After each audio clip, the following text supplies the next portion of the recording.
candidates will oblige by keeping their answers concise and on point. Each candidate has as much as 2 minutes to respond to a common question, and there will be a 2-minute follow-up. The audience here in the hall has agreed to be polite and attentive, no cheering or booing or outbursts of any sort. We will set aside that agreement just this once to welcome President Barack Obama and Governor Mitt Romney.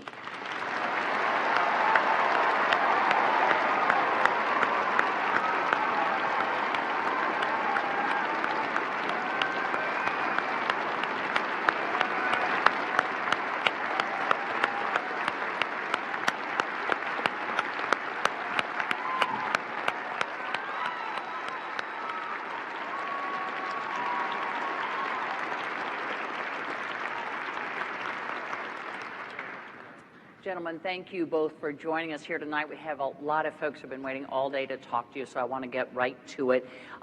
Governor Romney, as you know, you won the coin toss, so the first question will go to you. And I want to turn to a first-time voter, Jeremy Epstein, who has a question for you. Mr. President, Governor Romney, as a 20-year-old college student, all I hear from professors, neighbors, and others is that when I graduate, I will have little chance to get employment. What can you say to reassure me, but more importantly, my parents, that I will be able to sufficiently support myself after I graduate? Thank you, Jeremy. I appreciate your question, and thank you for being here this evening, and to all of those from Nassau County here that have come, thank you for your time. Thank you to Hofstra University and to Candy Crowley for organizing and leading this event. Thank you, Mr. President, also for being part of this debate. Your question is one that's being asked by college kids all over this country. I was in Pennsylvania with someone who just graduated. This was in Philadelphia, and she said, I've got my degree, I can't find a job. I've got 3 part-time jobs. They're just barely enough to pay for my food and pay for an apartment. I can't begin to pay back my student loans. So what we have to do is 2 things. We have to make sure that we make it easier for kids to afford college, and also make sure that when they get out of college, there's a job. When I was governor of Massachusetts, to get a high school degree, you had to pass an exam. If you graduated in the top quarter of your class, we gave you a John and Abigail Adams scholarship, 4 years tuition free to the college of your choice in Massachusetts. It's a public institution. I want to make sure we keep our Pell Grant program growing. We're also going to have our loan program so that people are able to afford school. But the key thing is to make sure you can get a job when you get out of school. And what's happened over the last 4 years has been very, very hard for America's young people. I want you to be able to get a job. I know what it takes to get this economy going. With half of college kids graduating this year without a job and without a college level job, that's just unacceptable. And likewise, you've got more and more debt on your back. So more debt and less jobs. I'm going to change that. I know what it takes to create good jobs again. I know what it takes to make sure that you have the kind of opportunity you deserve. And kids across this country are going to recognize we're bringing back an economy. It's not going to be like the last 4 years. The middle class has been crushed over the last 4 years, and jobs have been too scarce.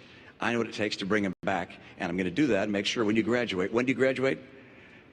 2014. When you come out in 2014, I presume I'm going to be president.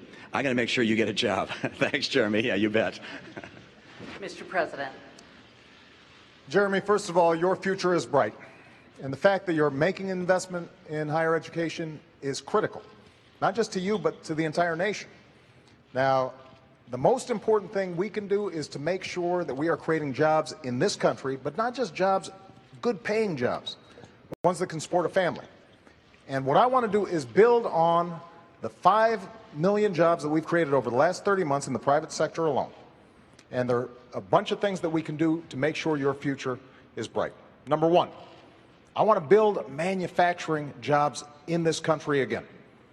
You know, when Governor Romney said we should let Detroit go bankrupt, I said we're going to bet on American workers and the American auto industry, and it's come surging back.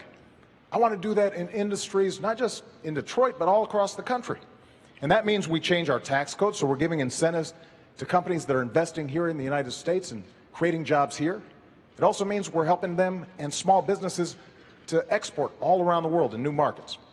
Number 2, we've got to make sure that we have the best education system in the world. And the fact that you're going to college is great, but I want everybody to get a great education. And we've worked hard to make sure that student loans are available for folks like you. But I also want to make sure that community colleges are offering slots for workers to get retrained for the jobs that are out there right now and the jobs of the future. Number three, we've got to control our own energy. You know, not only oil and natural gas, which we've been investing in, but also we've got to make sure we're building the energy sources of the future. Not just thinking about next year, but 10 years from now, 20 years from now. That's why we invest in solar and wind and biofuels, energy efficient cars. We've got to reduce our deficit, but we've got to do it in a balanced way, asking the wealthy to pay a little bit more along with cuts so that we can invest in education like yours. And let's take the money that we've been spending on war over the last decade to rebuild America, roads, bridges, schools. We do those things, not only is your future going to be bright, but America's future is going to be bright as well. Let me ask you for a more immediate answer, beginning with Mr. Romney. Just quickly, what can you do? We're looking at a situation where 40% of the unemployed have been unemployed for 6 months or more. They don't have the 2 years that Jeremy has. What about those long-term unemployed who need a job right now? Well, what you're seeing in this country is 23 million people struggling to find a job. And a lot of them, as you say, Candy, have been out of work for a long, long, long time. The president's policies have been exercised over the last 4 years, and they haven't put Americans back to work. We have fewer people working today than we had when the president took office. If the unemployment rate was 7.8% when he took office, it's 7.8% now. But if you calculated that unemployment rate, taking back the people who dropped out of the workforce, it would be 10.7%. We have not made the progress we need to make to put people back to work. That's why I put out a 5-point plan that gets America 12 million new jobs in 4 years and rising take-home pay. It's going to help Jeremy get a job when he comes out of school. It's going to help people across the country that are unemployed right now. And one thing that the president said, which I want to make sure that we understand, he said that I said we should take Detroit bankrupt. And that's right. My plan was to have the company go through bankruptcy like 7-Eleven did and Macy's and Continental Airlines and come out stronger. And I know he keeps saying, you wanted to take Detroit bankrupt. Well, the president took Detroit bankrupt. You took General Motors bankrupt. You took Chrysler bankrupt. So when you say that I wanted to take the auto industry bankrupt, you actually did. And I think it's important to know that that was a process that was necessary to get those companies back on their feet so they could start hiring more people. That was precisely what I recommended and ultimately what happened. Let me give the president a chance. Go ahead. Candy, what Governor Romney said just isn't true. He wanted to take them into bankruptcy without providing them any way to stay open. And we would have lost 1 million jobs. And that, don't take my word for it, take the executives at GM and Chrysler, some of whom were Republicans, may even support Governor Romney. But they'll tell you his prescription wasn't going to work. And Governor Romney says he's got a 5-point plan. Governor Romney doesn't have a 5-point plan. He has a 1-point plan. And that plan is to make sure that folks at the top play by a different set of rules. That's been his philosophy in the private sector. That's been his philosophy as governor. That's been his philosophy as a presidential candidate. You can make a lot of money and pay lower tax rates than somebody who makes a lot less. You can ship jobs overseas and get tax breaks for it. You can invest in a company, bankrupt it, lay off the workers, strip away their pensions, and you still make money. That's exactly the philosophy that we've seen in place for the last decade. That's what's been squeezing middle-class families. And we have fought back for 4 years to get out of that mess. The last thing we need to do is to go back to the very same policies that got us there. Mr. President, the next question is going to be for you here. And Mr. Romney, Governor Romney, there'll be plenty of chances here to go on, but I want to, we have all these folks. I will let you absolutely. That Detroit answer and the rest of the answer way off the mark. Okay, you certainly will have lots of time here coming up. Because I want to move you on to something that sort of connected to cars here and go over, and we want to get a question from Philip Turcola.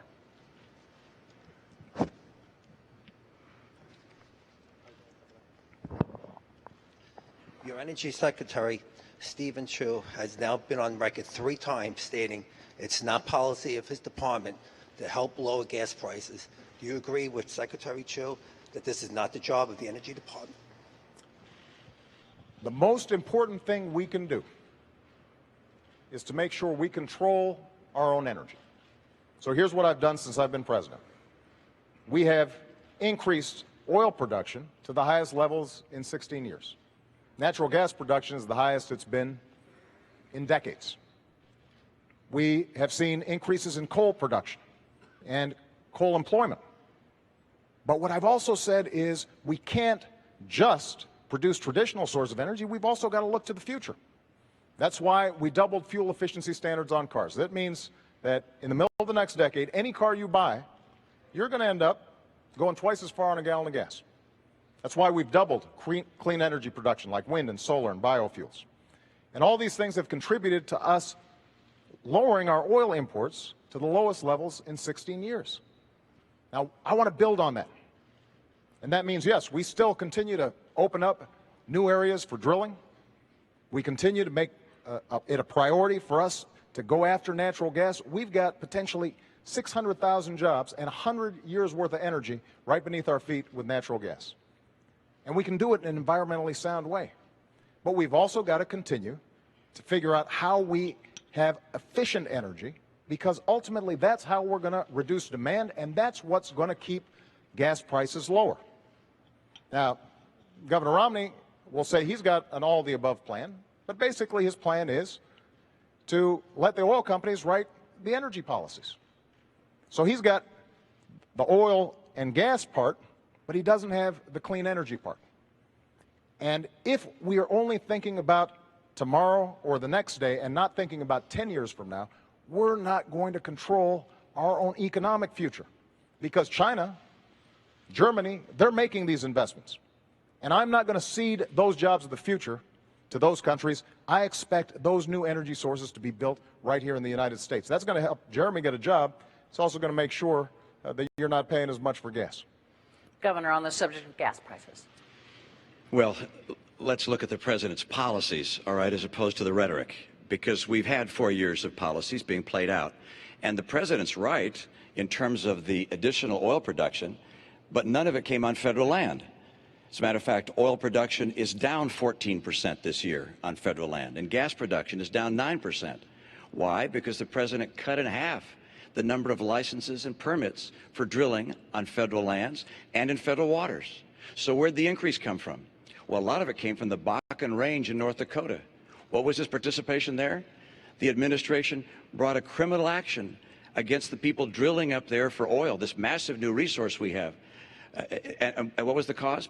20 or 25 birds were killed, and they brought out a Migratory Bird Act to go after them on a criminal basis. Look, I want to make sure we use our oil, our coal, our gas, our nuclear, our renewables. I believe very much in our renewable capabilities. Ethanol, wind, solar will be an important part of our energy mix. But what we don't need is to have the president keeping us from taking advantage of oil, coal, and gas. This has not been Mr. Oil or Mr. Gas or Mr. Coal. Talk to the people that are working in those industries. I was in coal country. People grab my arms and say, please, save my job.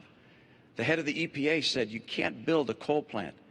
It's virtually impossible given our regulations. When the president ran for office, he said, if you build a coal plant, you can go ahead, but you'll go bankrupt. That's not the right course for America. Let's take advantage of the energy resources we have, as well as the energy sources for the future. And if we do that, if we do what I'm planning on doing, which is getting us energy independent, for North America energy independence, within 8 years, you're going to see manufacturing jobs come back because our energy is low cost. They're already beginning to come back because of our abundant energy. I'll get America and North America energy independent. I'll do it by more drilling, more permits and licenses. We're going to bring that pipeline in from Canada. How in the world the president said no to that pipeline, I will never know. This is about bringing good jobs back for the middle class of America, and that's what I'm going to do. Mr. President, let me just see if I can move you to the gist of this question, which is, are we looking at the new normal? I can tell you that tomorrow morning, a lot of people in Hampshire will wake up and fill up, and they will find that the price of gas is over $4 a gallon. Is it within the purview of the government to bring those prices down, or are we looking at the new normal? Candy, there's no doubt that world demand's gone up, but our production is going up, and we're using oil more efficiently. And very little of what Governor Romney just said is true. We've opened up public lands. We're actually drilling more on public lands than in the previous administration. and the previous president was an oil man. And natural gas isn't just appearing magically. We're encouraging it and working with the industry. And when I hear Governor Romney say he's a big coal guy, I mean, keep in mind, when you were governor of Massachusetts, you stood in front of a coal plant and pointed at it and said, "This plant kills," and took great pride in shutting it down. And now suddenly you're a big champion of coal. So what I've tried to do is be consistent. With respect to something like coal, we made the largest investment in clean coal technology to make sure that even as we're producing more coal, we're producing it cleaner and smarter. Same thing with oil, same thing with natural gas. And the proof is our oil imports are down to the lowest levels in 20 years. Oil production is up, natural gas production is up, and most importantly, we're also starting to build cars that are more efficient. And that's creating jobs. That means those cars can be exported because that's the demand around the world. And it also means that it'll save money in your pocketbook. That's the strategy you need on all of the above strategy, and that's what we're going to do in the next 4 years. But that's not what you've done in the last 4 years. That's the problem. In the last 4 years, you cut permits and licenses on federal land and federal waters in half. Not true, Governor Romney. So how much did you cut them by? Not true. By how much did you cut them by then? Governor, we have actually produced more oil. No. How much did you cut licenses and permits on federal land and federal waters? Governor Romney, here's what we did. There were a whole bunch of oil companies. No, I had a question, and the question was, how much did you cut them by? You want me to answer How a much question? did you cut them by? I'm happy to answer the question. All right, and it is? Here's what happened. You had a whole bunch of oil companies who had leases on public lands that they weren't using. So what we said was, you can't just sit on this for 10, 20, 30 years, decide when you want to drill, when you want to produce, when it's most profitable for you. These are public lands. So if you want to drill on public lands, you use it or you lose it. Okay, now and so what we did was take away those leases, and we are now reletting them so that we can actually make a profit. And production on government lands is down. No, it isn't. Production on government land of oil is down 14%. Governor, and production what on you're gas saying is down 9%. It's just not true. It's absolutely true. Look, there's no question but that the people recognize that we have not produced more oil and gas on federal lands and in federal waters. And coal production is not up. Coal jobs are not up. I was just at a coal facility where some 1,200 people lost their jobs. The right course for America is to have a true all-of-the-above policy. I don't think anyone really believes that you're a person who's going to be pushing for oil and gas and coal. You'll get your chance in a moment. I'm still speaking. Well, and the answer is, I don't believe people think that's the case because that wasn't a question. Okay. That was a statement. I don't think the American people believe that. I will fight for oil, coal, and natural gas. And the proof of whether a strategy is working or not is what the price is that you're paying at the pump. If you're paying less than you paid a year or two ago, why then the strategy is working. But you're paying more. When the president took office, the price of gasoline here in Nassau County was about $1.86 a gallon. Now it's $4 a gallon. Price of electricity is up.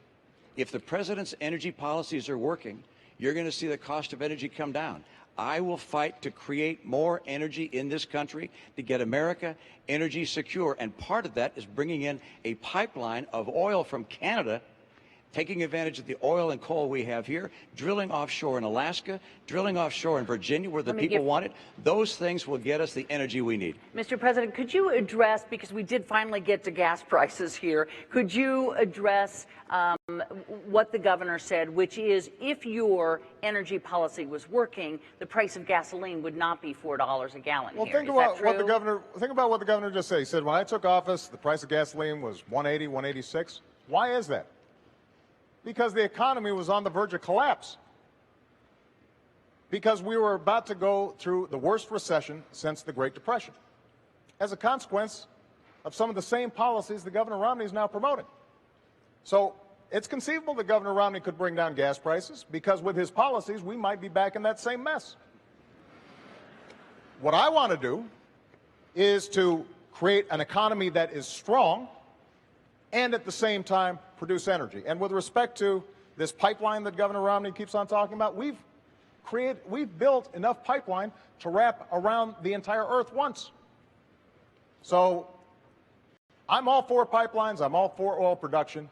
What I'm not for is us ignoring the other half of the equation. So, for example, on wind energy, when Governor Romney says these are imaginary jobs, when you've got thousands of people right now in Iowa, right now in Colorado, who are working, creating wind power with good-paying manufacturing jobs, and the Republican senator in Iowa is all for it, providing tax credits to help this work, and Governor Romney says, I'm opposed. I'd get rid of it. That's not an energy strategy for the future, and we need to win that future. And I intend to win it as President of the United States. I got to move you along. And the next first, question is for you. He actually got the first question, so I get the last question, last answer on that one. Actually, in the follow-up, it doesn't quite work like that, but I'm going to give you a chance here. I promise you I'm going to. And the next question is for you. So if you want to, continue on, but I don't want to leave all these guys sitting here. Candy, I don't have a policy of stopping wind jobs in Iowa, and that they're not phantom jobs. They're real jobs. Okay. I appreciate wind jobs in Iowa and across our country. I appreciate the jobs in coal and oil and gas. I'm going to make sure that taking advantage of our energy resources will bring back manufacturing to America. We're going to get through a very aggressive energy policy, 3.5 million more jobs in this country. It's critical to our future. Candy, it's We're going to move you along to I'm used to being interrupted. All right, we're going to move you both along to taxes over here, and all these folks that have been waiting.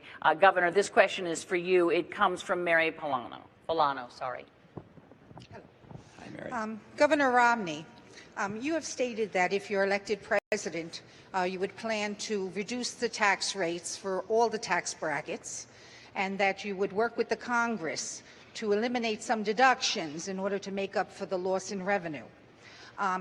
Concerning these various deductions, the mortgage deduction, the charitable deductions, the child tax credit, and also the, what's that other credit? You're doing great. Oh, I remember. The education credits, which are important to me because I have children in college. What would be your position on those things, which are important to the middle class? Thank you very much. And let me tell you, you're absolutely right about part of that, which is I want to bring the rates down. I want to simplify the tax code, and I want to get middle-income taxpayers to have lower taxes. And the reason I want middle-income taxpayers to have lower taxes is because middle-income taxpayers have been buried over the past 4 years. You've seen, as middle-income people in this country, incomes go down $4,300 a family, even as gasoline prices have gone up $2,000. Health insurance premiums up $2,500. Food prices up.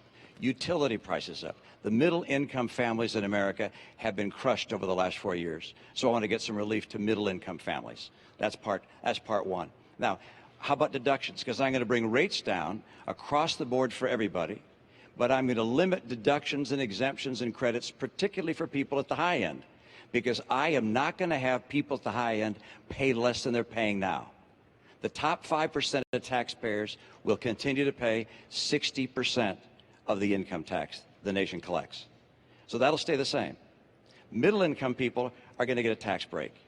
And so in terms of bringing down deductions, one way of doing that would be to say everybody gets, I'll pick a number, $25,000 of deductions and credits.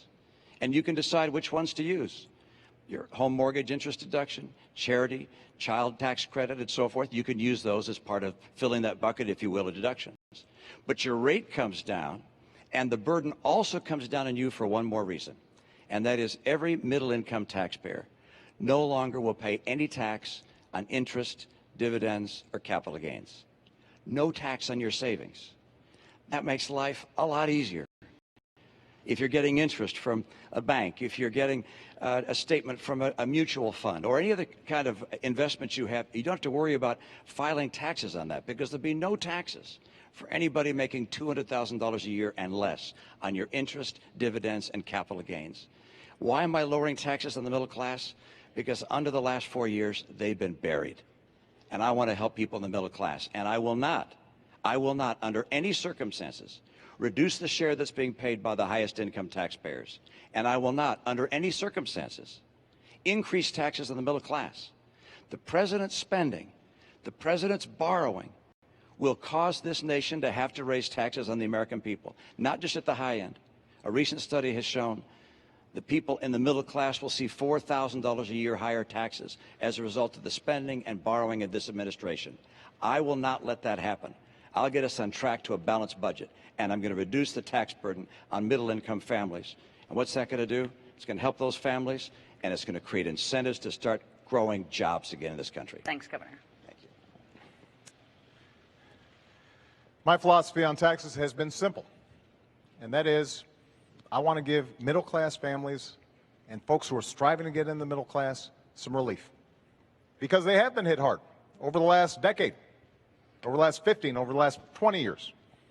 So 4 years ago, I stood on a stage just like this one. Actually, it was at a town hall, and I said I would cut taxes for middle-class families, and that's what I've done, by $3,600. I said I would cut taxes for small businesses, who are the drivers and engines of growth, and we've cut them 18 times. And I want to continue those tax cuts for middle-class families and for small businesses.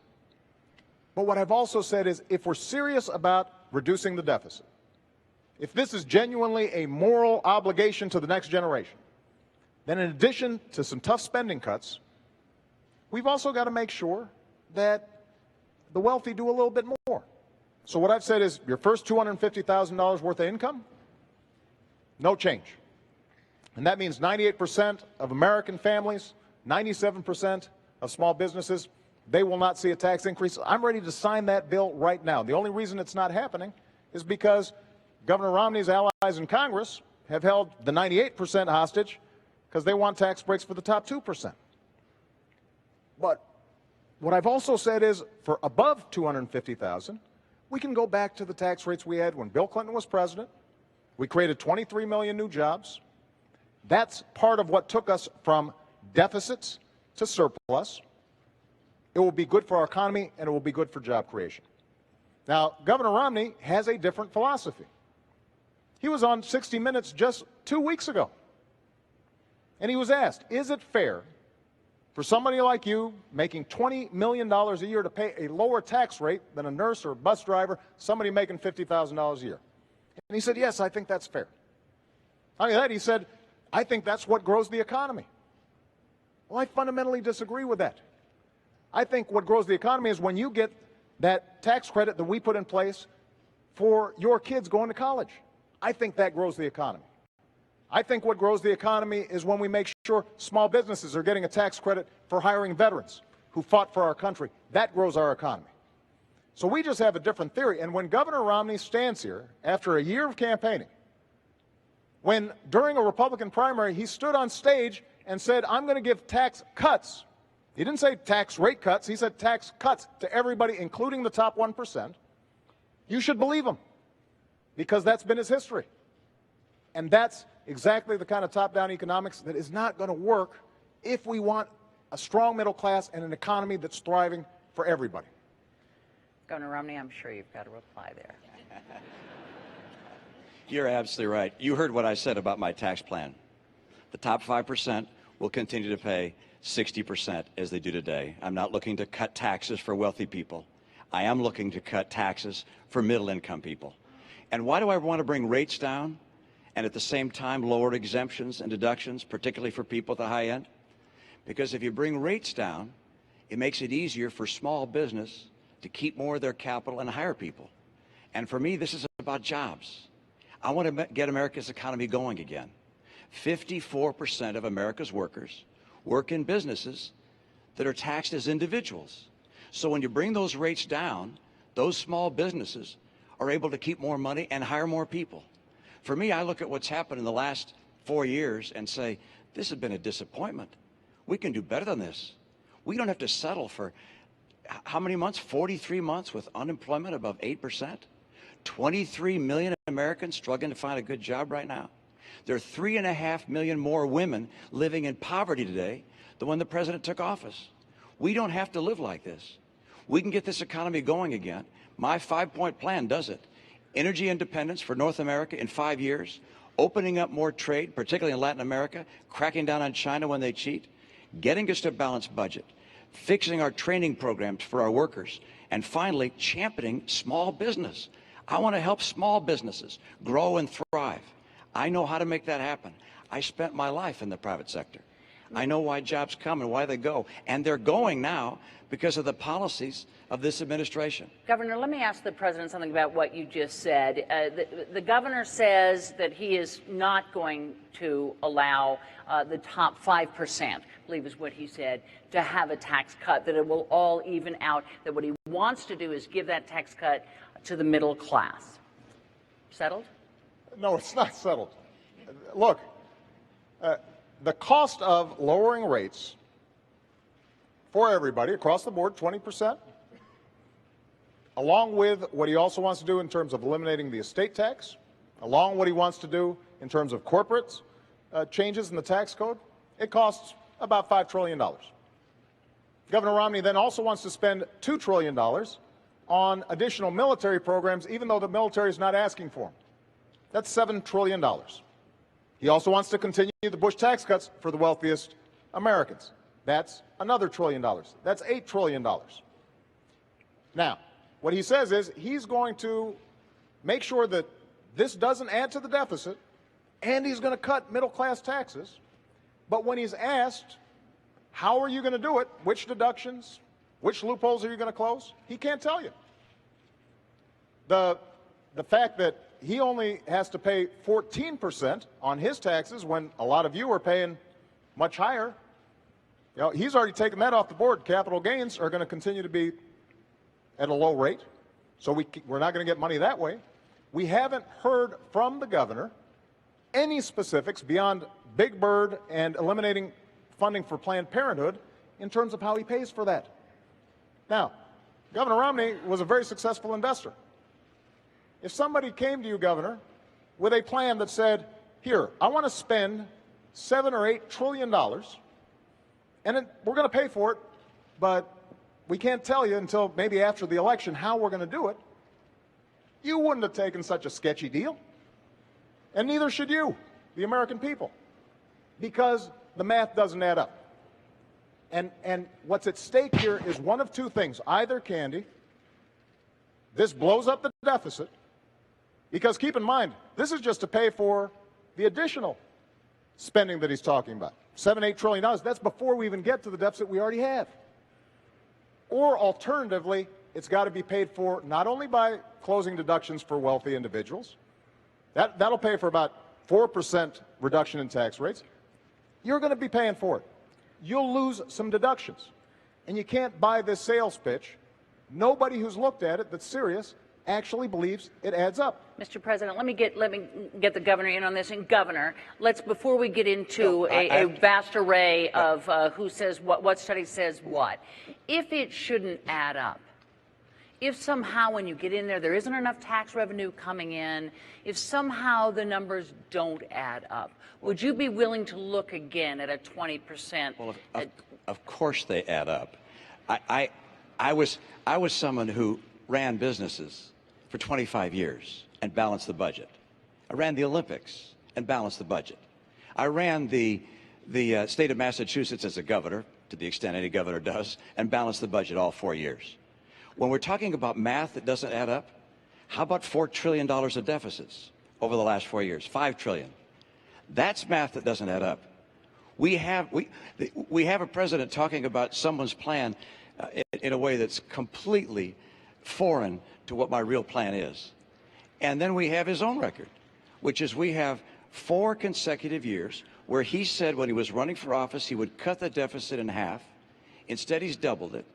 We've gone from $10 trillion of national debt to $16 trillion of national debt. If the president were reelected, we go to almost $20 trillion of national debt. This puts us on a road to Greece. I know what it takes to balance budgets. I've done it my entire life. So, for instance, when he says, yours is the $5 trillion cut, well, no, it's not, because I'm offsetting some of the reductions, withholding down some of the deductions. And Governor, I need to have you both hang up. I understand the stakes here. I understand both of you, but I will get run out of town. I just described to you, Mr. President, I just described to you precisely how I do it with a single number that people can put, and they can put their deductions and credits into that bucket. Mr. President, we're keeping track, I promise you. And Mr. President, the next question is for you, so stay standing. And it's Catherine Fenton who has a question for you. In what new ways do you intend to rectify the inequalities in the workplace, specifically regarding females making only 72% of what their male counterparts earn? Well, Catherine, this is a great question. And, you know, I was raised by a single mom who had to put herself through school while looking after 2 kids. And she worked hard every day and made a lot of sacrifices to make sure we got everything we needed. My grandmother, she started off as a secretary in a bank. She never got a college education, even though she was smart as a whip. And she worked her way up to become a vice president of a local bank, but she hit the glass ceiling. She trained people who would end up becoming her bosses during the course of her career. She didn't complain. That's not what you did in that generation. And this is one of the reasons why the first bill I signed was something called the Lilly Ledbetter bill. And this is named after this amazing woman who had been doing the same job as a man for years, found out that she was getting paid less, and the Supreme Court said that she couldn't bring suit because she should have found out about it earlier. She had no way of finding out about it. So we fixed that.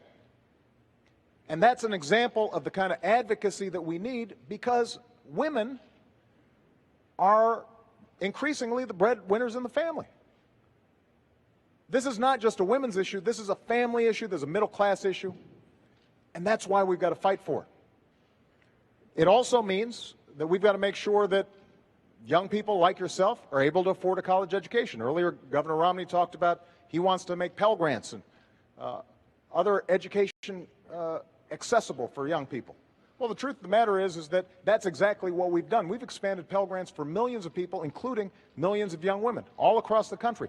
We did it by taking $60 billion that was going to banks and lenders as middlemen for the student loan program, and we said, let's just cut out the middleman. Let's give the money directly to students. And as a consequence, we've seen millions of young people be able to afford college, and that's going to make sure that young women are going to be able to compete in that marketplace.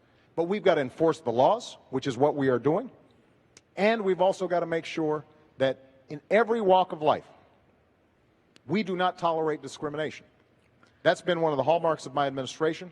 I'm going to continue to push on this issue for the next 4 years. Governor Romney, pay equity for women. Thank you, and important topic, and one which I learned a great deal about, particularly as I was serving as governor of my state, because I had the chance to pull together a cabinet, and all the applicants seemed to be men. And I went to my staff and I said, how come all the people for these jobs are all men? They said, well, these are the people that have the qualifications. And I said, well, gosh, can't we find some women that are also qualified? And so we took a concerted effort to go out and find women who had backgrounds that could be qualified to become members of our cabinet. I went to a number of women's groups and said, can you help us find folks? And they brought us whole binders full of women. I was proud of the fact that after I staffed my cabinet and my senior staff, that the University of New York in Albany did a survey of all 50 states and concluded that mine had more women in senior leadership positions than any other state in America. Now, one of the reasons I was able to get so many good women to be part of that team was because of our recruiting effort, but number two, because I recognized that if you're going to have women in the workforce, that sometimes they need to be more flexible. My chief of staff, for instance, had 2 kids that were still in school. She said, I can't be here until 7 or 8 o'clock at night. I need to be able to get home at 5 o'clock so I can be there for making dinner for my kids and being with them when they get home from school. So we said, fine, let's have a flexible schedule so you can have hours that work for you. We're going to have employers in the new economy, in the economy I'm going to bring to play, that are going to be so anxious to get good workers, they're going to be anxious to hire women. In the last 4 years, women have lost 580,000 jobs. That's the net of what's happened in the last 4 years. We're still down 580,000 jobs. I mentioned 3.5 million women more now in poverty than 4 years ago. What we can do to help young women and women of all ages is to have a strong economy, so strong that employers are looking to find good employees and bringing them into their workforce and adapting to a flexible work schedule that gives women the opportunities that they would otherwise not be able to afford. This is what I've done. It's what I look forward to doing, and I know what it takes to make an economy work. And I know what a working economy looks like. And an economy with 7.8% unemployment is not a real strong economy. An economy that has 23 million people looking for work is not a strong economy. An economy with 50% of kids graduating from college that can't find a job or a college-level job, that's not what we have to have. I'm going to help women in America get good work by getting a stronger economy and by supporting women in the workforce. Mr. President, why don't you get in on this quickly, please? Catherine, I just want to point out that when Governor Romney's campaign was asked about the Lilly Ledbetter bill, whether he supported it, he said, "I'll get back to you." And that's not the kind of advocacy that women need in any economy. Now, there's some other issues that have a bearing on how women succeed in the workplace. For example, their health care. Now, a major difference in this campaign is that Governor Romney feels comfortable having politicians in Washington decide the health care choices that women are making. I think that's a mistake.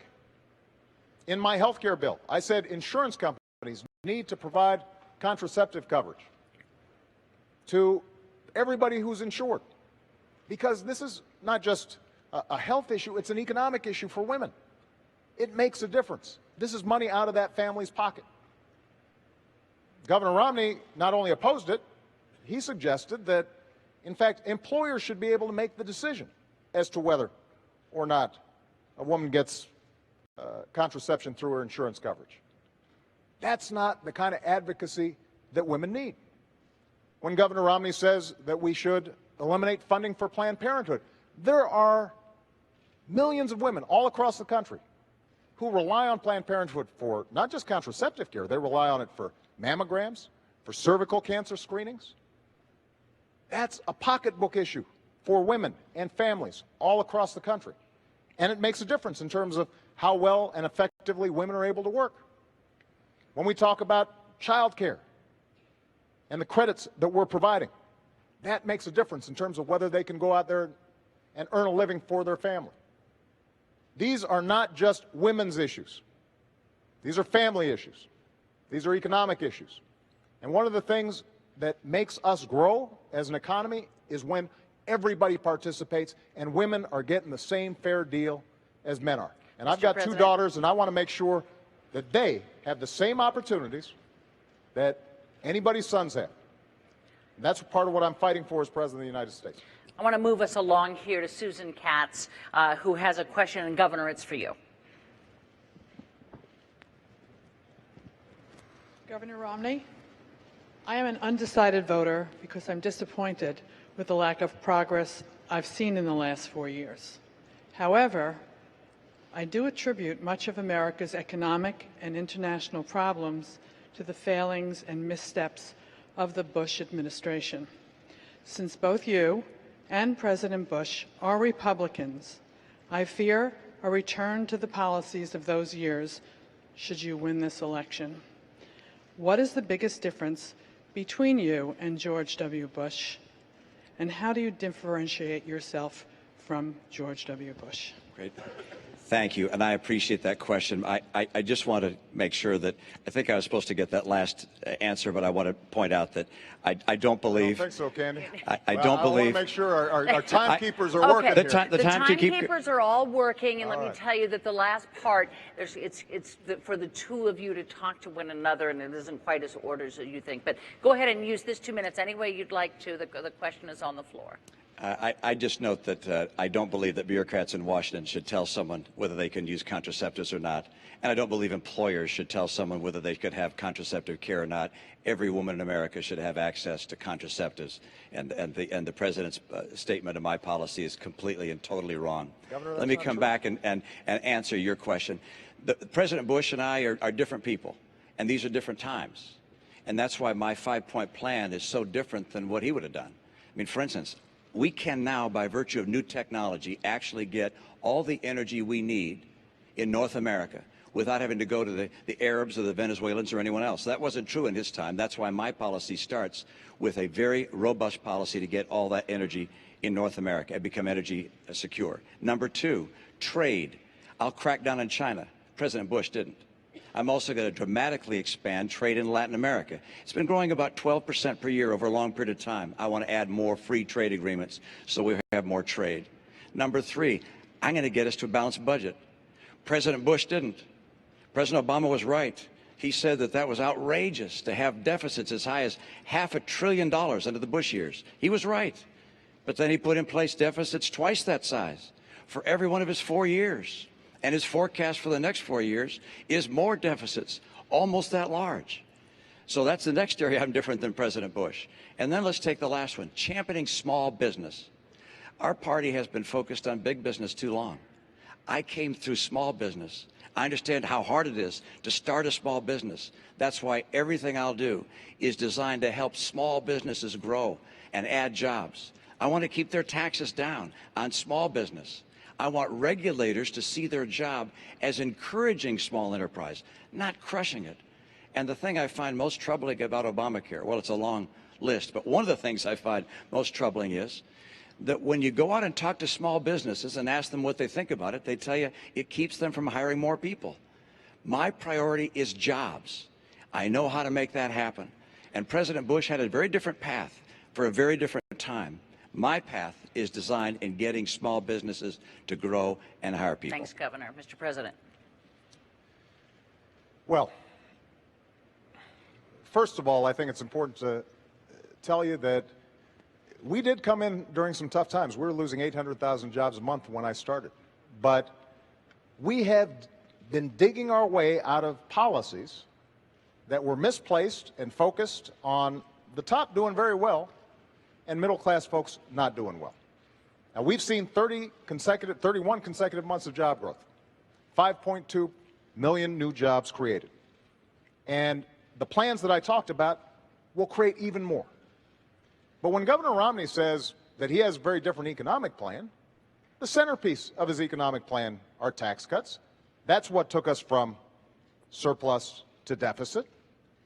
When he talks about getting tough on China, keep in mind that Governor Romney invested in companies that were pioneers of outsourcing to China and is currently investing in countries, in companies that are building surveillance equipment for China to spy on its own folks. Governor, you're the last person who's going to get tough on China. And what we've done when it comes to trade is not only sign 3 trade deals to open up new markets, but we've also set up a task force for trade that goes after anybody who is taking advantage of American workers or businesses and not creating a level playing field. We've brought twice as many cases against unfair trading practices than the previous administration, and we've won every single one that's been decided. When I said that we had to make sure that China was not flooding our domestic market with cheap tires, Governor Romney said I was being protectionist, that it wouldn't be helpful to American workers. Well, in fact, we saved 1,000 jobs. And that's the kind of tough trade actions that are required.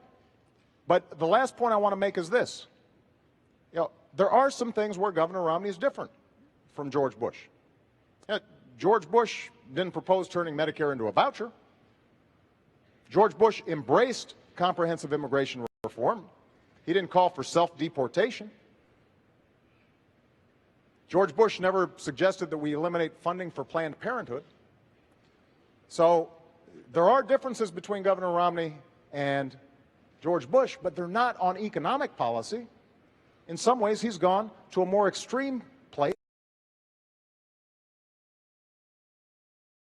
of our economy forward.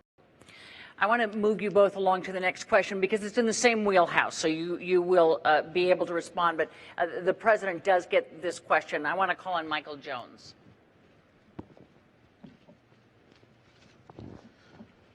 Mr. President, I voted for you in 2008. What have you done or accomplished to earn my vote in 2012? I'm not that optimistic as I was in 2012. Most things I need for everyday living are very expensive. Well, we've gone through a tough 4 years. There's no doubt about it. But 4 years ago, I told the American people and I told you I would cut taxes for middle-class families. And I did. I told you I'd cut taxes for small businesses, and I have. I said that I'd end the war in Iraq, And I did. I said we'd refocus attention on those who actually attacked us on 9/11. And we have gone after al-Qaeda's leadership like never before, and Osama bin Laden is dead. I said that we would put in place health care reform to make sure that insurance companies can't jerk you around, and if you don't have health insurance, that you'd have a chance to get affordable insurance. And I have. I committed that I would rein in the excesses of Wall Street, and we passed the toughest Wall Street reforms since the 1930s. We've created 5 million jobs, gone from 800,000 jobs a month being lost, and we are making progress. We saved an auto industry that was on the brink of collapse. Now, does that mean you're not struggling? Absolutely not. A lot of us are. And that's why the plan that I put forward for manufacturing and education and reducing our deficit in a sensible way, using the savings from ending wars to rebuild America and putting people back to work, making sure that we are controlling our own energy, but not just the energy of today, but also the energy of the future. All those things will make a difference. So the point is, the commitments I've made, I've kept. And those that I haven't been able to keep, it's not for lack of trying, and we're going to get it done in a second term. But you should pay attention to this campaign because Governor Romney's made some commitments as well. And I suspect he'll keep those too. You know, when members of the Republican Congress say we're going to sign a no-tax pledge so that we don't ask a dime from millionaires and billionaires to reduce our deficit so we can still invest in education and helping kids go to college, he said, me too. When they said, we're going to cut Planned Parenthood funding, he said, me too. When he said, we're going to repeal Obamacare, first thing I'm going to do, despite the fact that it's the same health care plan that he passed in Massachusetts and is working well, he said, me too. That is not the kind of leadership that you need, but you should expect that those are promises he's going to keep. Mr. And President, the choice let in me this election is going to be whose promises are going to be more likely to help you in your life, make sure your kids can go to college, make sure that you are getting a good paying job, making sure that Medicare and Social Security will be there for you. Thank you. Governor. I think you know better. I think you know that these last 4 years haven't been so good as the president just described, and that you don't feel like you're confident that the next 4 years are going to be much better either. I can tell you that if you were to elect President Obama, you know what you're going to get. You're going to get a repeat of the last 4 years. We just can't afford 4 more years like the last 4 years. He said that by now we'd have unemployment at 5.4%. The difference between where it is and 5.4% is 9 million Americans without work. I wasn't the one that said 5.4%. This was the president's plan. Didn't get there. He said he would have by now put forward a plan to reform Medicare and Social Security because he pointed out they're on the road to bankruptcy. He would reform them. He'd get that done. He hasn't even made a proposal on either one. He said in his first year he'd put out an immigration plan that would deal with our immigration challenges. Didn't even file it. This is a president who has not been able to do what he said he'd do. He said that he'd cut in half the deficit. He hasn't done that either. In fact, he doubled it. He said that by now middle-income families would have a reduction in their health insurance premiums by $2,500 a year. It's gone up by $2,500 a year. And if Obamacare is passed or implemented, it's already been passed, if it's implemented fully, it'll be another $2,500 on top. The middle class is getting crushed under the policies of a president who has not understood what it takes to get the economy working again. He keeps saying, look, I've created 5 million jobs. That's after losing 5 million jobs. The entire record is such that the unemployment has not been reduced in this country.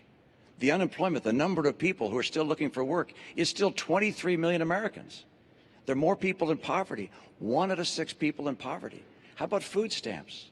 When he took office, 32 million people were on food stamps. Today, 47 million people are on food stamps. How about the growth of the economy? It's growing more slowly this year than last year, and more slowly last year than the year before. The president wants to do well, I understand, but the policies he's put in place, from Obamacare to Dodd-Frank, to his tax policies, to his regulatory policies, these policies combined have not led this economy take off and grow like it could have. You might say, well, you got an example of when it worked better? Yeah. In the Reagan recession, where unemployment hit 10.8%, between that period, the end of that recession, and equivalent period of time to today, Ronald Reagan's recovery created twice as many jobs as this president's recovery. 5 million jobs doesn't even keep up with our population growth. And the only reason the unemployment rate seems a little lower today is because of all the people that have dropped out of the workforce. The president has tried, but his policies haven't worked. He's great as a speaker and describing his plans and his vision. That's wonderful, except we have a record to look at. And that record shows he just hasn't been able to cut the deficit, to put in place reforms for Medicare and Social Security, to preserve them, to get us the rising incomes we need. Median incomes down $4,300 a family, and 23 million Americans out of work. That's what this election is about. It's about who can get the middle class in this country a bright and prosperous future and assure our kids the kind of hope and optimism they deserve. Governor, I want to move you along. Don't go away, and we'll have plenty of time to respond. We are quite aware of the clock for both of you, but I want to bring in a different subject here. Mr. President, I'll be right back with you. Lorraine Osorio has a question for you about a topic we have not heard. Yes, it's for Governor Romney, and we'll be right with you, Mr. President. Thanks. Is it Lorena? Lorraine. Lorraine? Yeah, Lorraine. Yes. Lorraine. How you doing? Good, thanks. President. Romney, what do you plan on doing with immigrants without their green card that are currently living here as productive members of society? Thank you. Lorraine, did I get that right? Good. Thank you for your question. And let me step back and tell you what I'd like to do with our immigration policy broadly and include an answer to your question. First of all, this is a nation of immigrants. We welcome people coming to this country as immigrants. My dad was born in Mexico of American parents. Ann's dad was born in Wales and is a first-generation American. We welcome legal immigrants into this country. I want our legal system to work better. I want it to be streamlined. I want it to be clearer. I don't think you shouldn't have to hire a lawyer to figure out how to get into this country legally. I also think that we should give visas to people, green cards rather, to people who graduate with skills that we need. People around the world with accredited degrees in science and math get a green card stapled to their diploma, come to the US of A. We should make sure that our legal system works. Number two, we're going to have to stop illegal immigration. There are 4 million people who are waiting in line to get here legally. Those who've come here illegally take their place. So I will not grant amnesty to those who've come here illegally. What I will do is I'll put in place an employment verification system and make sure that employers that hire people who have come here illegally are sanctioned for doing so. I won't put in place magnets for people coming here illegally. So, for instance, I would not give driver's licenses to those that have come here illegally, as the president would. The kids of those that came here illegally, those kids, I think, should have a pathway to become a permanent resident of the United States. And military service, for instance, is one way they would have that kind of pathway to become a permanent resident. Now, when the president ran for office, he said that he'd put in place in his first year a piece of legislation. He'd file a bill in his first year that would reform our immigration system, protect legal immigration, stop illegal immigration. He didn't do it. He had a Democrat House and Democrat Senate, supermajority in both houses. Why did he fail to even promote legislation that would have provided an answer for those that want to come here legally and for those that are here illegally today? That's a question I think the president will have a chance to answer right now. Good. I look forward to it. Was Lorraine, we are a nation of immigrants. I mean, we're just a few miles away from Ellis Island. We all understand what this country has become because talent from all around the world wants to come here. People who are willing to take risks. People who want to build on their dreams and make sure their kids have even bigger dreams than they have. But we're also a nation of laws. So what I've said is we need to fix a broken immigration system, and I've done everything that I can on my own and sought cooperation from Congress to make sure that we fix this system. First thing we did was to streamline the legal immigration system, to reduce the backlog, make it easier, simpler, and cheaper for people who are waiting in line, obeying the law to make sure that they can come here and contribute to our country. And that's good for our economic growth. They'll start new businesses. They'll make things happen that create jobs here in the United States. Number two, we do have to deal with our border. So we put more Border Patrol on than any time in history, and the flow of undocumented workers across the border is actually lower than it's been in 40 years. What I've also said is, if we're going to go after folks who are here illegally, we should do it smartly and go after folks who are criminals, gangbangers, people who are hurting the community, not after students, not after folks who are here just because they're trying to figure out how to feed their families. And that's what we've done. And what I've also said is, for young people who come here, brought here oftentimes by their parents, have gone to school here, pledged allegiance to the flag, think of this as their country, understand themselves as Americans in every way except having papers, then we should make sure that we give them a pathway to citizenship. And that's what I've done administratively. Now, Governor Romney just said that he wants to help those young people too, but during the Republican primary, he said, I will veto the DREAM Act that would allow these young people to have access. His main strategy during the Republican primary was to say, we're going to encourage self-deportation, making life so miserable on folks that they'll leave.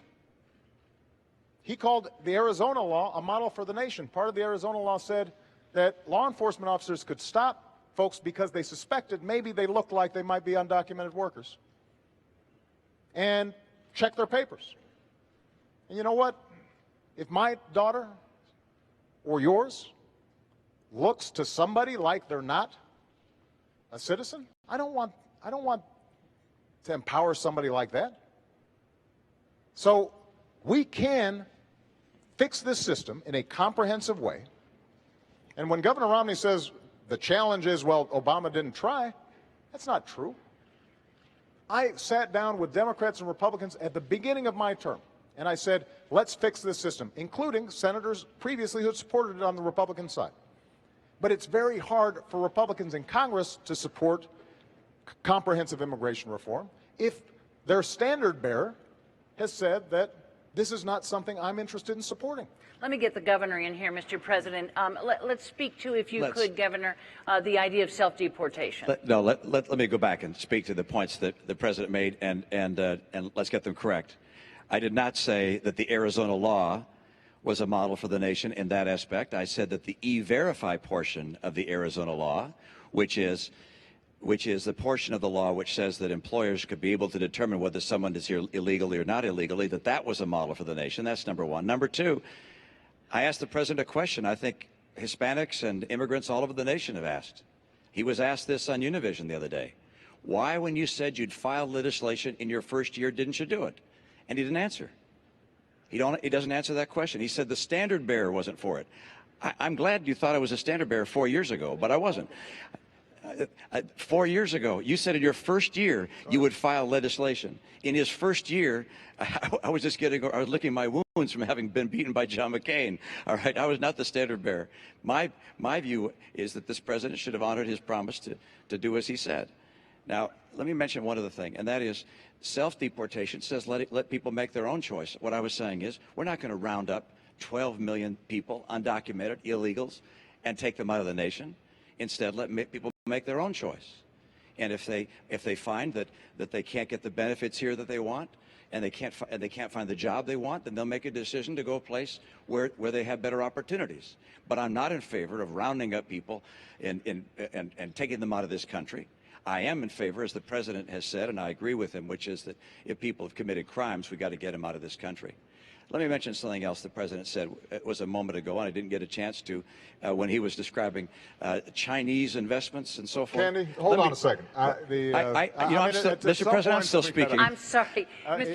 Mr. President, why don't you let me finish? I'm going to continue. Finish, I'm going to continue. Governor Romney, if you could make it short. See all these people? They've been waiting for you. Could you Just make it short? A point. Any investments I have over the last 8 years have been managed by a blind trust. And I understand they do include investments outside the United States, including in Chinese companies. Mr. President, have you looked at your pension? Have you looked at your pension? I've got to say. Mr. President, have you looked at your pension? You know, I don't look at my pension. It's not as big as yours, so it doesn't Well, take as long. let me give you some. Let me give you some advice. I don't check it that often. Let me give you some advice. Look at your pension. You also have investments in Chinese companies. You also have investments outside the United States. You also have investments through a Cayman's trust. We're Okay. sort of way So- off topic so, Mr. here, President, Governor Romney. We're a little so off let's- topic here. completely Come on. off the I thought we were immigration. talking about immigration. And we I were. came back to what you spoke about I do before. want to make sure If I could that have you sit down, Governor Romney, thank you. I do want to make sure that we just understand something. Governor Romney says he wasn't referring to Arizona as a model for the nation. His top advisor on immigration is the guy who designed the Arizona law, the entirety of it, not E-Verify, the whole thing. That's his policy, and it's a bad policy, and it won't help us grow. Look, when we think about immigration, we have to understand there are folks all around the world who still see America as the land of promise. And they provide us energy, and they provide us innovation, and they start companies like Intel and Google, and we want to encourage that. Now, we've got to make sure that we do it in a smart way, in a comprehensive way, and we make the legal system better.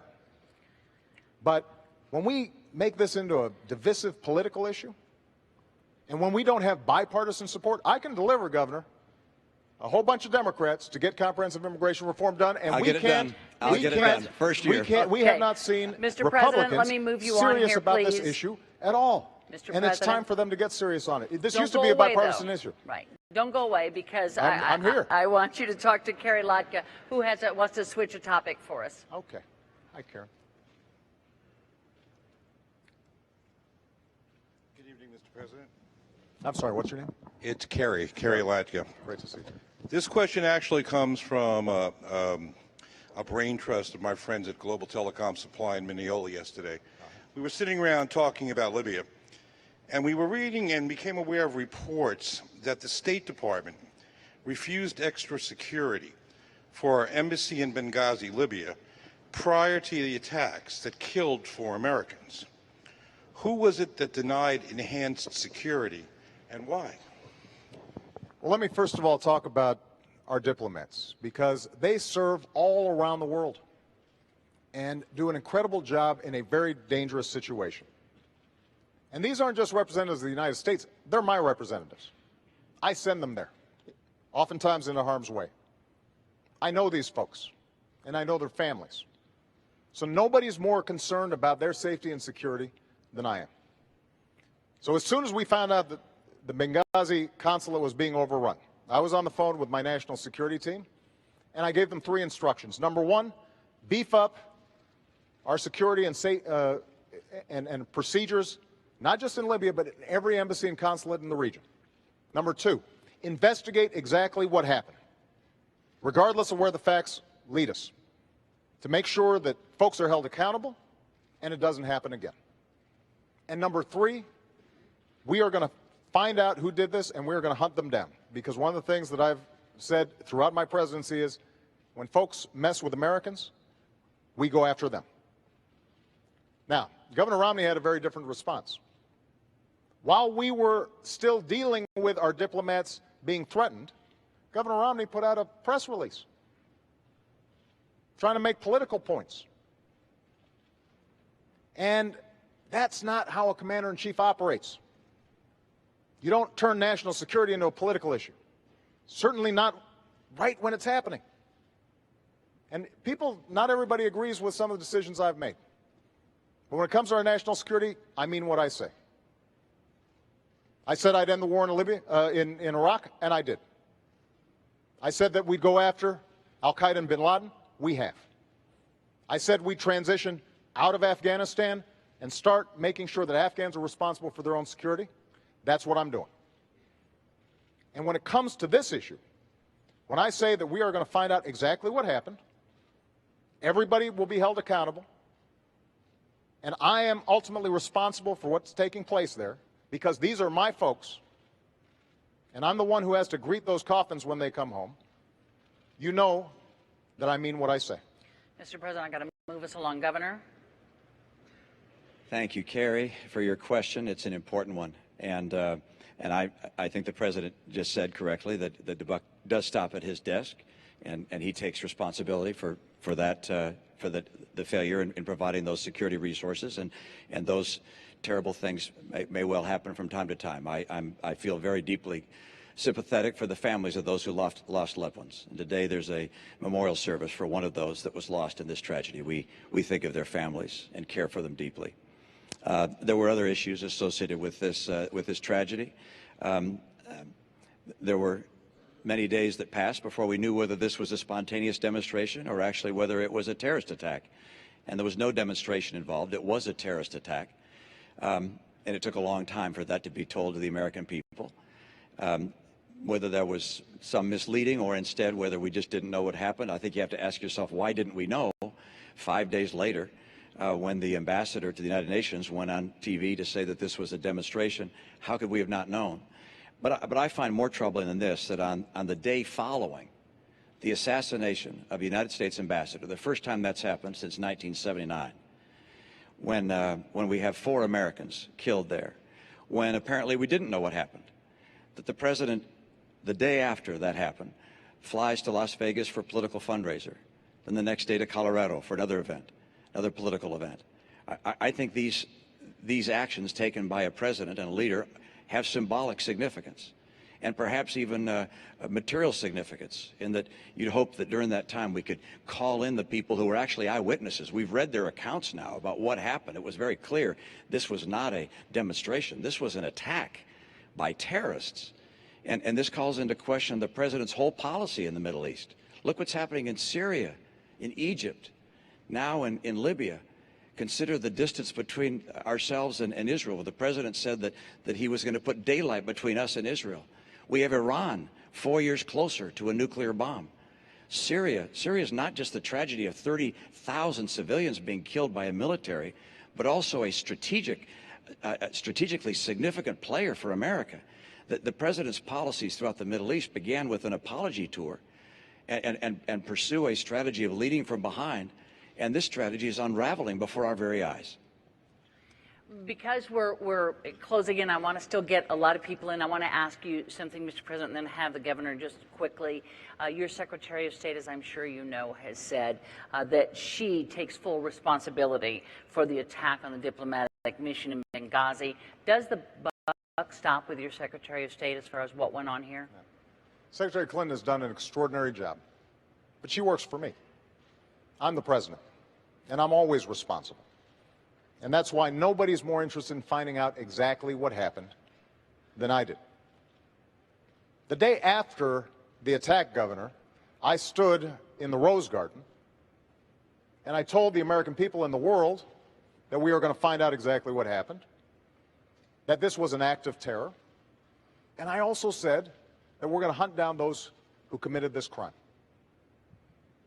And then a few days later, I was there greeting the caskets coming into Andrews Air Force Base and grieving with the families. And the suggestion that anybody in my team, whether the Secretary of State, our UN ambassador, anybody on my team would play politics or mislead when we've lost 4 of our own, Governor, is offensive. That's not what we do. That's not what I do as president. That's not what I do as commander-in-chief. Governor, if you want to reply quickly to this, please. I certainly do. I think it's interesting. The president just said something which is that on the day after the attack, he went to the Rose Garden and said that this was an act of terror. That's what I said. You said in the Rose Garden, the day after the attack, it was an act of terror. It was not a spontaneous demonstration. Is that what you're saying? Please proceed, Governor. I want to make sure we get that for the record, because it took the president 14 days before he called the attack in Benghazi an act of terror. Get the transcript. He did, in fact, sir. So let me call it an act of terror. Can you say that a little louder, Candy? He did call it an act of terror. It did as well take 2 weeks or so for the whole idea of there being a riot out there about this tape to come out. You're correct about that. The administration indicated that this was a reaction to a video and was a spontaneous reaction. They did. It took them a long time to say this was a terrorist act by a terrorist group. And to suggest, am I incorrect in that regard? On Sunday, your secretary, excuse me, the ambassador of the United Nations went on the Sunday television shows and spoke about how Kenny, this was a spontaneous I'm reaction. happy to have a longer conversation about foreign policy. Absolutely, but I want to move you on, and also Okay, I'm people happy to do can that go too. to the transcripts. I just want to make sure that figure all out what these was said wonderful and folks when. are going to have a chance to get some of their questions answered. Because what I want to do, Mr. President, is stand there for a second, because I want to introduce you to Nina Gonzalez, who brought up a question that we hear a lot, both over the internet and from this crowd. President Obama, during the Democratic National Convention in 2008, you stated you wanted to keep AK-47s out of the hands of criminals. What has your administration done or plan to do to limit the availability of assault weapons? We're a nation that believes in the Second Amendment, and I believe in the Second Amendment. We've got a long tradition of hunting and sportsmen and people who want to make sure they can protect themselves. But there have been too many instances during the course of my presidency where I've had to comfort families who've lost somebody, most recently out in Aurora.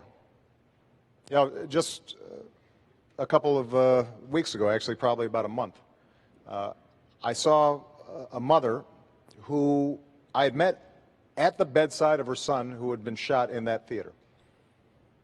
And her son had been shot through the head. And we spent some time and we said a prayer. And remarkably, about 2 months later, this young man and his mom showed up, and he looked unbelievable, good as new. But there were a lot of families who didn't have that good fortune and whose sons or daughters or husbands didn't survive. So my belief is that, A, we have to enforce the laws we've already got, make sure that we're keeping guns out of the hands of criminals, those who are mentally ill. We've done a much better job in terms of background checks, but we've got more to do when it comes to enforcement. But I also share your belief that weapons that were designed for soldiers in war theaters don't belong on our streets. And so what I'm trying to do is to get a broader conversation about how do we reduce the violence generally. Part of it is seeing if we can get an assault weapons ban reintroduced, but part of it is also looking at other sources of the violence. Because frankly, in my hometown of Chicago, there's an awful lot of violence, and they're not using AK-47s, they're using cheap handguns. And so what can we do to intervene to make sure that young people have opportunity, that our schools are working, that if there's violence on the streets, that working with faith groups and law enforcement, we can catch it before it gets out of control. And so what I want is a comprehensive strategy. Part of it is seeing if we can get automatic weapons that kill folks in amazing numbers out of the hands of criminals and the mentally ill. But part of it is also going deeper and seeing if we can get into these communities and making sure we catch violent impulses before they occur. Governor Romney, the question is about assault weapons, AK-47s.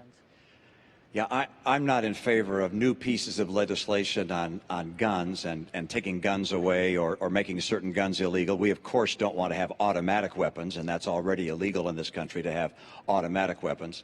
What I believe is we have to do, as the President mentioned towards the end of his remarks there, which is to make enormous efforts to enforce the gun laws that we have and to change the culture of violence we have. And you ask, how are we going to do that? And there are a number of things. He mentioned good schools. I totally agree. We were able to drive our schools to be #1 in the nation in my state. And I believe if we do a better job in education, we'll give people the hope and opportunity they deserve and perhaps less violence from that. But let me mention another thing, and that is parents. We need moms and dads helping raise kids. Wherever possible, the benefit of having 2 parents in the home, and that's not always possible. A lot of great single moms, single dads. But gosh, to tell our kids that before they have babies, they ought to think about getting married to someone, that's a great idea. Because if there's a 2-parent family, the prospect of living in poverty goes down dramatically. the opportunities that the child will be able to achieve increase dramatically. So we can make changes in the way our culture works to help bring people away from violence and give them opportunity and bring them in the American system. The greatest failure we've had with regards to gun violence in some respects is what is known as Fast and Furious, which was a program under this administration, and how it worked exactly, I think we don't know precisely, but where thousands of automatic and AK-47 type weapons were given to people that ultimately gave them to drug lords. They used those weapons against their own citizens and killed Americans with them. And this was a program of the government. For what purpose it was put in place, I can't imagine. But it's one of the great tragedies related to violence in our society, which has occurred during this administration, which I think the American people would like to understand fully. It's been investigated to a degree, but the administration has carried out executive privilege to prevent all the information from coming out. I'd like to understand who it was that did this, what the idea was behind it, why it led to the violence. Thousands of guns going to Mexican drug lords. Governor, if I could, the question was about these assault weapons that once were banned and are no longer banned. I know that you signed an assault weapons ban when you were in Massachusetts. Obviously, with this question, you no longer do support that. Why is that, given the kind of violence that we see sometimes with these mass killings? Why is that you've changed your mind? Well, Candy, actually, in my state, the pro-gun folks and the anti-gun folks came together and put together a piece of legislation. And it's referred to as an assault weapon ban, but it had, at the signing of the bill, both the pro-gun and the anti-gun people came together because it provided opportunities for both that both wanted. There were hunting opportunities, for instance, that hadn't previously been available and so forth. So it was a mutually agreed upon piece of legislation. That's what we need more of, Candy. What we have right now in Washington is a place that's gridlocked. So if you could get people to agree to it, you'd be for it. We haven't had the leadership in Washington to work on a bipartisan basis. I was able to do that in my state and bring these two together. Quickly, Mr. President. First of all, I think Governor Romney was for an assault weapons ban before he was against it. And he said that the reason he changed his mind was in part because he was seeking the endorsement of the National Rifle Association. So that's on the record. But I think that one area we agree on is the importance of parents and the importance of schools. Because I do believe that if our young people have opportunity, then they're less likely to engage in these kinds of violent acts. We're not going to eliminate everybody who is mentally disturbed, and we've got to make sure that they don't get weapons, but we can make a difference in terms of ensuring that every young person in America, regardless of where they come from, what they look like, have a chance to succeed. And Candy, we haven't had a chance to talk about education much, but I think it is very important to understand that the reforms we've put in place, working with 46 governors around the country, are seeing schools that are some of the ones that are the toughest for kids starting to succeed. We're starting to see gains in math and science. When it comes to community colleges, we are setting up programs, including with Nassau Community College, to retrain workers, including young people who may have dropped out of school but now are getting another chance, training them for the jobs that exist right now. And in fact, employers are looking for skilled workers.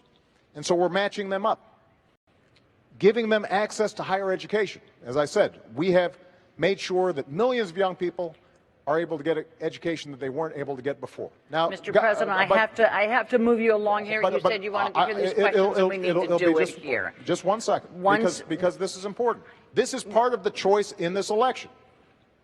And when Governor Romney was asked whether hiring more teachers was important to growing our economy, Governor Romney said that doesn't grow our economy. The question, of course, Mr. President, was guns here, so I need to move us along. You know, the question was guns, so let me But this will make a difference in terms of whether or not we can move this economy forward for these young people. I understand. And reduce our violence. Okay, thank you so much. I want to ask Carol Goldberg to stand up because she gets to a question that both these men have been passionate about. It's for Governor Romney. The outsourcing of American jobs overseas has taken a toll on our economy. What plans do you have to put back and keep jobs here in the United States? Boy, great question, an important question, because you're absolutely right. And the place where we've seen manufacturing go has been China. China is now the largest manufacturer in the world. It used to be the United States of America. A lot of good people have lost jobs. 500,000 manufacturing jobs have been lost in the last 4 years. That's total over the last 4 years. One of the reasons for that is that people think it's more attractive in some cases to go offshore than to stay here. We have made it less attractive for enterprises to stay here than to go offshore from time to time. What I will do as president is make sure it's more attractive to come to America again. This is the way we're going to create jobs in this country. It's not by trickle-down government, saying we're going to take more money from people and hire more government workers, raise more taxes, put in place more regulations. Trickle-down government has never worked here, has never worked anywhere. I want to make America the most attractive place in the world for entrepreneurs, for small business, for big business, to invest and grow in America. Now, we're going to have to make sure that as we trade with other nations, that they play by the rules, and China hasn't. One of the reasons, or one of the ways they don't play by the rules, is artificially holding down the value of their currency. Because if they put their currency down low, that means their prices on their goods are low. And that makes them advantageous in the marketplace. We lose sales, and manufacturers here in the U.S. making the same products can't compete. China has been a currency manipulator for years and years and years. And the president has a regular opportunity to label them as a currency manipulator, but refuses to do so. On day one, I will label China a currency manipulator, which will allow me as president to be able to put in place, if necessary, tariffs where I believe that they are taking unfair advantage of our manufacturers. So we're going to make sure that people we trade with around the world play by the rules.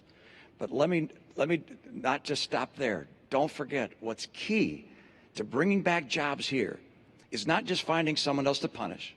And I'm going to be strict with people who we trade with to make sure they follow the law and play by the rules. But it's also to make America the most attractive place in the world for businesses of all kinds. That's why I want to bring down the tax rates on small employers, big employers, so they want to be here. Canada's tax rate on companies is now 15%. Ours is 35%. So if you're starting a business, where would you rather start it? We have to be competitive if we're going to create more jobs here. Regulations have quadrupled. The rate of regulations quadrupled under this president. I talk to small businesses across the country. They say, we feel like we're under attack from our own government. I want to make sure that regulators see their job as encouraging small business, not crushing it. And there's no question but that Obamacare has been an extraordinary deterrent to enterprises of all kinds hiring people. My priority is making sure that we get more people hired. If we have more people hired, if we get back manufacturing jobs, if we get back all kinds of jobs into this country, then you're going to see rising incomes again. The reason incomes are down is because unemployment is so high. I know what it takes to get this to happen, and my plan will do that, and one part of it is to make sure that we keep China playing by the rules.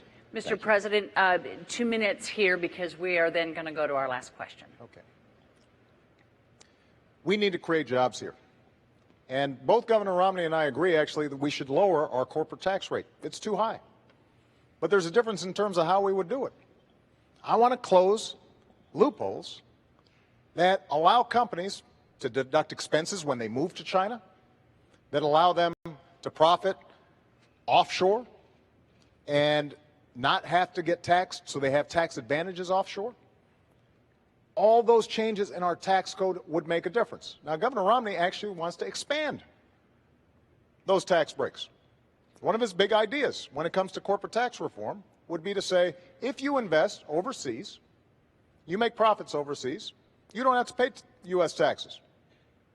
But of course, if you're a small business or a mom and pop business or a big business starting up here, you've got to pay even the reduced rate that Governor Romney's talking about. And it's estimated that that will create 800,000 new jobs. Problem is, they'll be in China or India or Germany. That's not the way we're going to create jobs here. The way we're going to create jobs here is not just to change our tax code, but also to double our exports.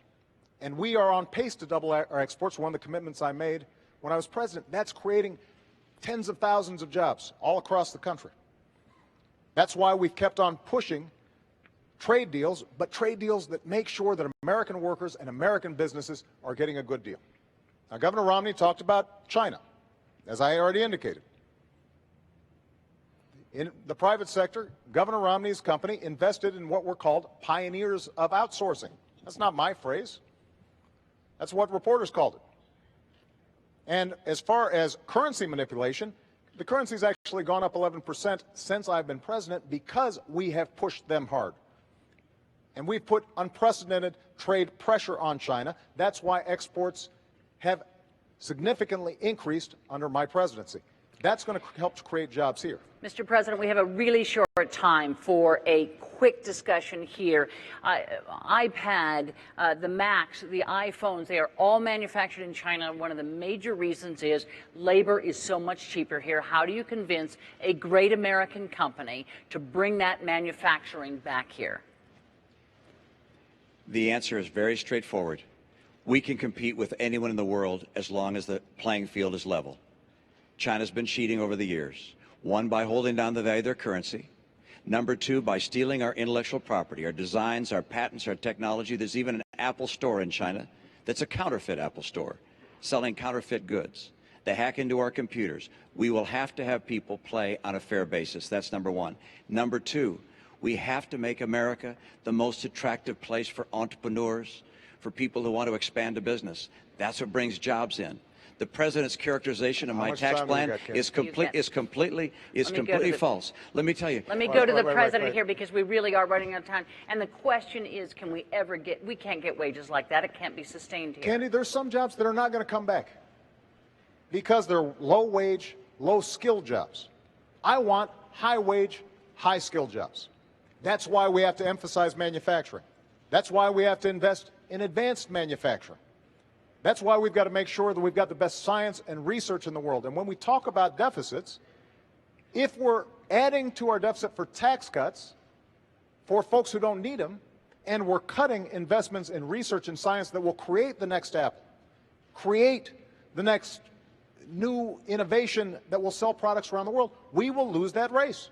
If we're not training engineers to make sure that they are equipped here in this country, then companies won't come here. Those investments are what's going to help to make sure that we continue to lead this world economy, not just next year, but 10 years from now, 50 years from now, 100 years from now. Thanks, Mr. President. Government does Governor not Romney, create jobs. Government does not Governor create Romney, jobs. I want to introduce you to Barry Green because he's going to have the last question to you first. Barry? Oh, there's Barry. Hi, Barry. Hi, Governor. I think this is a tough question. Each of you, what do you believe is the biggest misperception that the American people have about you as a man and a candidate? Using specific examples, can you take this opportunity to debunk that misperception and set us straight? Thank you. And that's an opportunity for me, and I appreciate it. In the nature of a campaign, it seems that some campaigns are focused on attacking a person rather than prescribing their own future and the things they'd like to do. In the course of that, I think the president's campaign has tried to characterize me as someone who's very different than who I am. I care about 100% of the American people. I want 100% of the American people to have a bright and prosperous future. I care about our kids. I understand what it takes to make a bright and prosperous future for America again. I spent my life in the private sector, not in government. I'm a guy who wants to help with the experience I have, the American people. My passion probably flows from the fact that I believe in God, and I believe we're all children of the same God. I believe we have a responsibility to care for one another. I served as a missionary for my church. I served as a pastor in my congregation for about 10 years. I've sat across the table from people who were out of work and worked with them to try and find new work or to help them through tough times. I went to the Olympics when they were in trouble to try and get them on track. And as governor of my state, I was able to get 100% of my people insured, all my kids, about 98% of the adults. Was able also to get our schools ranked #1 in the nation, so 100% of our kids would have a bright opportunity for a future. I understand that I can get this country on track again. We don't have to settle for what we're going through. We don't have to settle for gasoline at $4. We don't have to settle for unemployment at a chronically high level. We don't have to settle for 47 million people on food stamps. We don't have to settle for 50% of kids coming out of college not able to get work. We don't have to settle for 23 million people struggling to find a good job. If I become president, I'll get America working again. I will get us on track to a balanced budget. The president hasn't. I will. I'll make sure we can reform Medicare and Social Security to preserve them for coming generations. The president said he would. He didn't. Governor. I'll get our incomes up. And by the way, I've done these things. I served as governor and showed I could get them done. Mr. President, last 2 minutes belong to you. Barry, I think a lot of this campaign, maybe over the last 4 years, has been devoted to this notion that I think government creates jobs, that somehow is the answer. That's not what I believe. I believe that the free enterprise system is the greatest engine of prosperity the world's ever known. I believe in self-reliance and individual initiative and risk takers being rewarded. But I also believe that everybody should have a fair shot. And everybody should do their fair share. And everybody should play by the same rules. Because that's how our economy has grown. That's how we built the world's greatest middle class.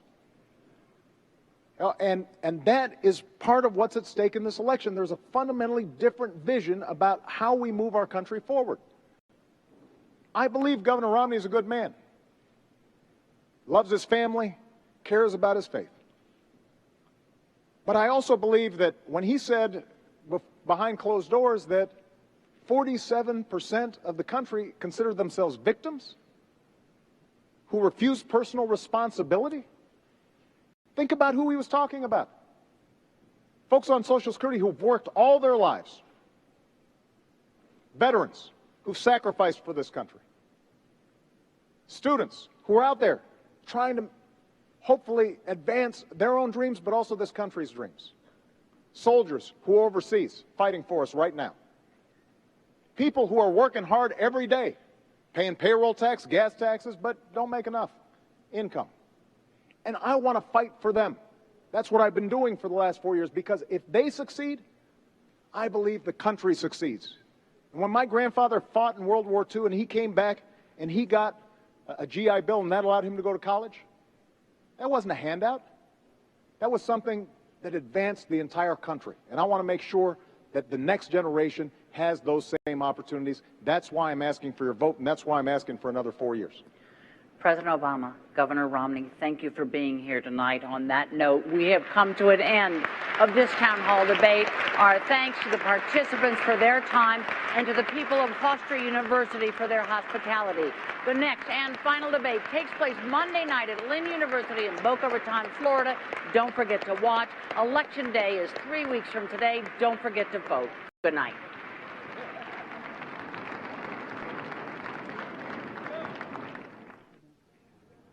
Welcome back. The town hall debate has just wrapped up, and we've got a lot of analysis ahead.